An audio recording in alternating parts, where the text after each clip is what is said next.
मेरे मसीह भाई बहनों, एक बार फिर आपके सामने एक अद्भुत संदेश को लेकर मैं आना चाहता हूं और मैं विश्वास करता हूं कि ये संदेश आपके जीवन में पौष्टिक विटामिन का काम करेगा। लूका पहला अध्याय और उसकी 26 आयत। छठवें महीने में परमेश्वर की ओर से जिब्राइल सरदूत गलील के नासरत नगर में एक कुंवारी के पास भेजा गया जिसकी मंगनी यूसुफ नामक दाऊद के घराने के एक पुरुष के से हुई थी जी। अब हम पढ़ेंगे लूका 2:4 आयत जी। अतः यूसुफ भी इसलिए कि वे दाऊद के घराने और वंश का था गलील के नासरत नगर से यहूदिया में दाऊद के नगर बैतलहम को गया जी। बस इतना ही। और मैं आज का जो मेरा संदेश है वो ये है, नासरत से बैतलहम की ओर, नासरत से बैतलहम की ओर। और मेरा विषय है मिट्टी से महिमा की ओर, मिट्टी से महिमा की ओर। और मेरी प्रेरणा है समय से अनंतता की ओर, समय से अनंतता की ओर। और हम जब देखते इस चीज को पाते हैं, गलील अन्य जातियों का शहर था और गलील में एक छोटा गांव था जिसका नाम था नासरत। और नासरत के अंदर वो जिब्राइल फरिश्ता, जैसे कि हमने बाइबल में पढ़ा, मरियम के पास भेजा गया और मरियम से कहा गया तू स्त्रियों में धन्य है क्योंकि तू एक बालक को जन्म देगी। अब नासरत जो जगह थी वो अन्य जातियों की जगह थी और मरियम ने जब उस आज्ञा को रिसीव किया, उसका जो रिसीव किया, उसको गर्भाधारण जो उसका हुआ वो नासरत में हुआ। लेकिन नासरत में यीशु को पैदा नहीं हो रहा था, यीशु को नासरत में पैदा नहीं हो रहा था। यीशु मसीह को तो बैतलहम में पैदा होना था। क्या मेरी बात समझ पा रहे हैं? नासरत, मान के चलिए कि नासरत हमारा शरीर है, मानवीय देह है, लेकिन बैतलहम जो है वो हमारे पैतृक देश है। हमारा पैतृक देश नासरत नहीं है। हमारा पैतृक देश ये भूमि की मिट्टी से पैदा किया गया शरीर नहीं है। हमारा पैतृक शरीर जो है वो पैतृक शरीर हमारा कौन सा है? वो बैतलहम है। बैतलहम का मतलब है हमारी थियोफनी बॉडी, जहां हम आकाश मंडल में पहले थे, वो हमारा पैतृक शरीर है। आमीन। लेकिन हम पैदा कौन से शरीर में हुए? नासरत में। तो गर्भाधारण कब हुआ? नासरत में। लेकिन बच्चे की पैदाइश कहां होनी थी? नासरत में नहीं होनी थी। प्रतिज्ञा उनको नासरत में मिली, लेकिन पैदाइश बच्चे के लिए कहां कही गई थी? बैतलहम के लिए। क्योंकि बाइबल के अंदर प्रतिज्ञा क्या थी कि बैतलहम में बालक पैदा होगा, दाऊद के नगर में पैदा होगा। आमीन। क्या मेरी बात समझ पा रहे हैं? आमीन। और जैसे कि हम देखते हैं इस वाली बात को कि आयत में हमने पढ़ा कि तब यूसुफ भी अपनी मंगेतर को लेकर के अपने पैतृक नगर बैतलहम की ओर बढ़ा। यशायाह ने इसको किस तरह से कहा है, निकालेंगे। यशायाह की पुस्तक 11वां अध्याय उसकी पहली आयत को देखेंगे जी। यशायाह 11 अध्याय और उसकी पहली आयत। तब ईशे के ठूंठ में से एक डाली फूट निकलेगी और उसकी जड़ में से एक शाखा निकल के फलवंत होगी। ये कौन भविष्यवाणी कर रहा है? यशायाह नबी भविष्यवाणी कर रहा है। और अगर हम देखें तो हम पाएंगे कि नासरत का जो अर्थ होता है वो होता है एक अंकुर। नासरत का अर्थ क्या होता है? अंकुर, एक बीज। तो मरियम ने उस बीज को कहां स्वीकार किया? नासरत में। ये सारी बातें बाइबल में गुप्त रूप से थी, लेकिन अगर हम देखें तो हम पाते हैं कि ये सब प्रकटीकरण में आती चली गई। और तब नासरत, जिसका अर्थ शाब्दिक अर्थ होता है अंकुर, यशायाह उस अपनी भाषा में क्या बोल रहा है? अंकुर यानी बीज। आज हम बीज की बात कर रहे हैं। इस चीज को लेके बीज कहते हैं मरियम ने कहा रिसीव किया? गर्भाधारण मसीह ने मरियम ने कहा रिसीव किया? नासरत में। लेकिन नासरत में उसकी पैदाइश नहीं होनी थी। पैदाइश कहां होनी थी? बैतलहम में। ये बैतलहम कहां था? बैतलहम का अर्थ क्या होता है? बैतलहम का अर्थ होता है परमेश्वर की रोटी का घर। परमेश्वर की रोटी का घर। तो वो कहां पे थे? वो अंकुर की नाई जन्मा, अंकुर की नाई वो रिसीव किया गया और पैदाइश कहां होती है उसकी? बैतलहम में। तो उसको कहां लेके जाना होता है? वो अपने बालक को, मरियम कहां लेके जा रही है? यूसुफ अपने बालक को कहां लेकर के जा रहा है? अपने पैतृक भूमि पर। कौन सी भूमि पर? उस भूमि पर जो दाऊद का नगर कहलाता है, उस भूमि पर जो बोअज का नगर कहलाता है। बोअज और रूत से ओबेद पैदा हुआ था। क्या मेरी बात समझ पा रहे हैं? ओबेद से ईशे आया, ईशे से दाऊद आया। लेकिन उससे पहले भी अगर हम चले जाएं तो कौन से नगर पे? उससे पहले हम देखें तो हम पाते हैं कि वहां पे कालेब था। उसके बाद हम पाते हैं वो सलमोन और राहाब वेश्या का घर था, जिससे बैतलहम पैदा हुआ। क्या मेरी बात समझ पा रहे हैं? वो उनका पैतृक नगर था। और हमारा पैतृक नगर ये शरीर नहीं है, 2-7 का ये मनुष्य नहीं है, मगर हमारा पैतृक नगर कहां है? हमारा पैतृक नगर ऊपर है। और वो काय के लिए वहां जा रहे थे? नाम लिखाई के लिए।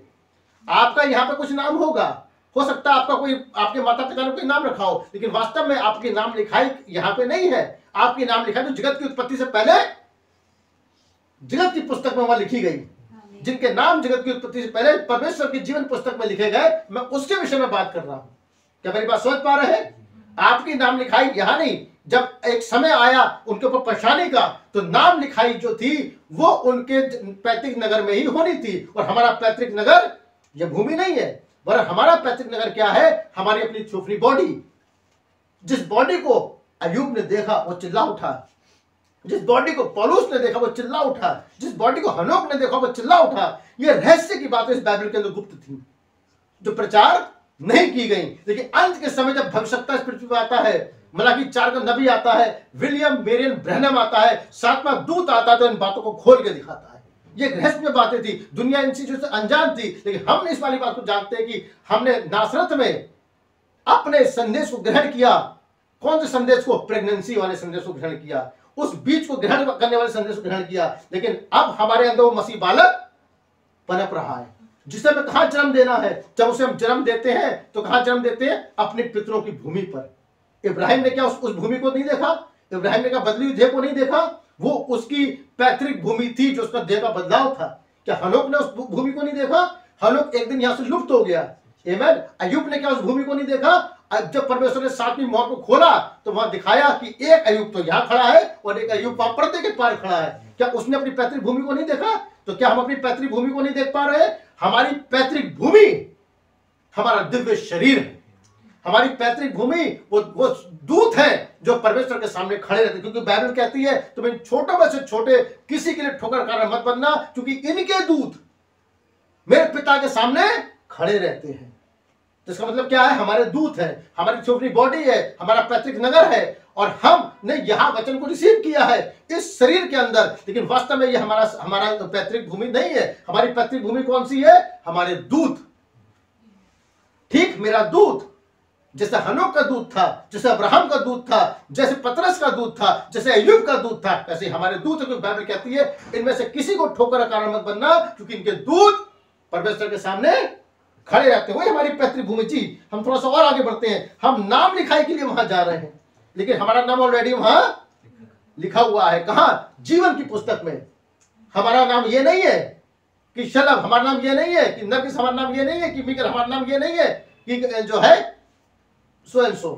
वहां हमारा एक ही नाम है, पवित्र आत्मा। वहां हमारा क्या नाम है? इसीलिए हम कहते हैं हम पवित्र आत्मा है। क्यों? क्योंकि यहां पे हम भूमि की मिट्टी 16 तत्वों से बने, लेकिन वहां कौन सी उससे बने?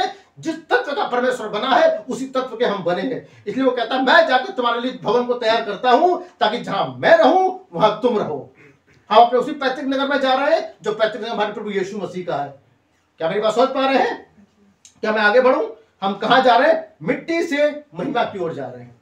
मिट्टी से महिमा की ओर जा रहे हैं। अब हम एक समानता को मैं दिखाना चाहूंगा, मुझे बड़ी अजीब सी वो समानता लगी। उत्पत्ति 1:26 निकालिए जी। उत्पत्ति की पुस्तक उसका पहला अध्याय उसकी 26वीं आयत जी। फिर परमेश्वर ने कहा हम मनुष्य को अपने स्वरूप के अनुसार अपनी समानता में बनाए। जी, बस ये कौन बनाया गया? हमारा पैतृक शरीर। हमारा पैतृक शरीर कहां बनाया गया? परमेश्वर के स्वरूप में, परमेश्वर की समानता में बनाया गया। लूका 1:26 को दोबारा पढ़ेंगे जी। लूका 1:26। अभी हमने कौन सा पढ़ा था? उत्पत्ति 1:26। देखिए कैसे मेल खाते हैं दोनों। अब हम पढ़ेंगे लूका 1:26। जी पढ़िए।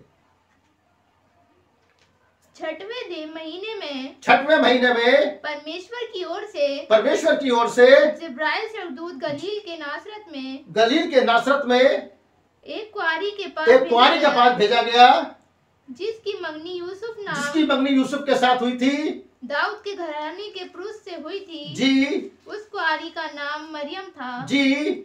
और स्वर्गदूत ने उसके पास भीतर आकर कहा जी, आनंद और जय तेरी हो जिस पर ईश्वर का अनुग्रह हुआ है जी, प्रभु तेरे साथ है।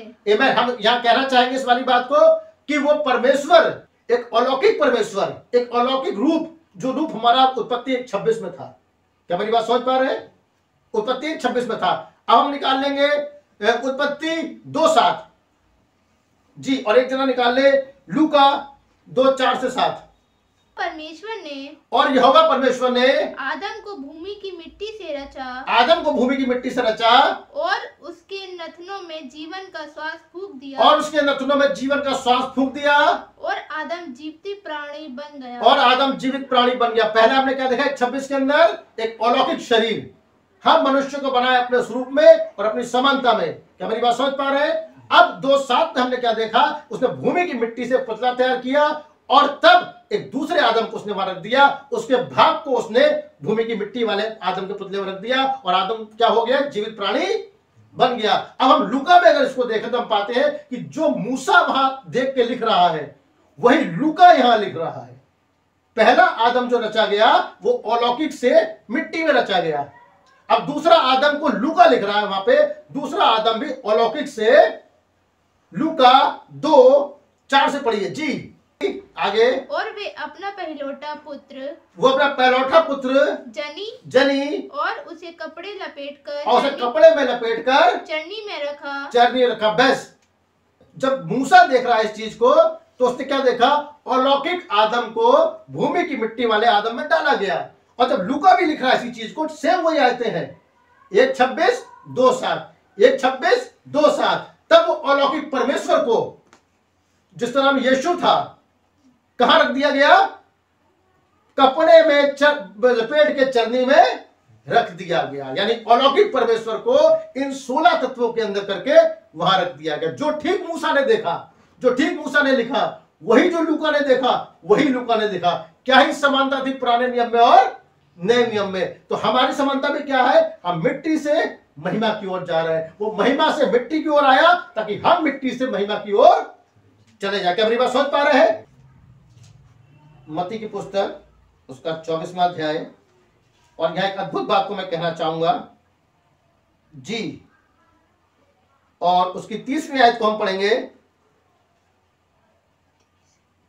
तब मनुष्य के पुत्र का चिन्ह आकाश में दिखाई देगा। इससे पहले हम देखें तो हम पाते हैं कि वहां पे लड़ाइयों की चर्चा की जा रही है, वहां पे युद्ध है।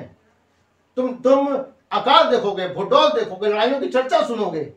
ये कहां हो रहा है? ये 24वीं मत्ती की पुस्तक के 24वें अध्याय में हो रहा है। अगर मैं इसको एक शारीरिक तौर पे कहना चाहूं तो ये सब चीज 2024 में हो रही है। क्या आकाश 2024 में नहीं पड़े? क्या भूडोल 2024 में नहीं हुए?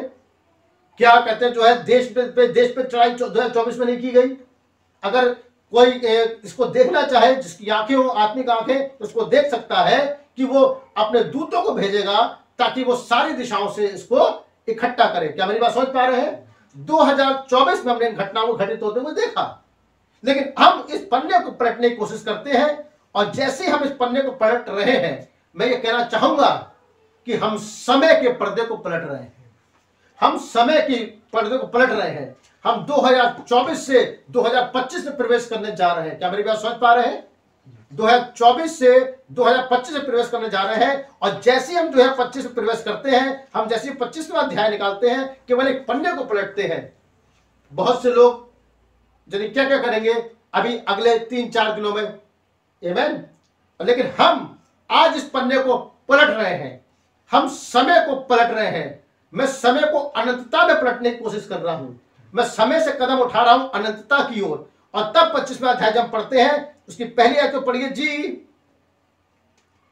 तब स्वर्ग का राज्य उन 10 कुंवारियों के समान होगा जो अपनी मशालें लेकर दूल्हे से भेंट करने को निकली। जी 2025 के अंदर ये घटित हो सकता है, क्योंकि 2024 में हम अगर मत्ती 24 को पूरा होता हुआ हम देख रहे हैं, तो 2025 में हम मत्ती 25 को पूरा होता हुआ अवश्य देखेंगे।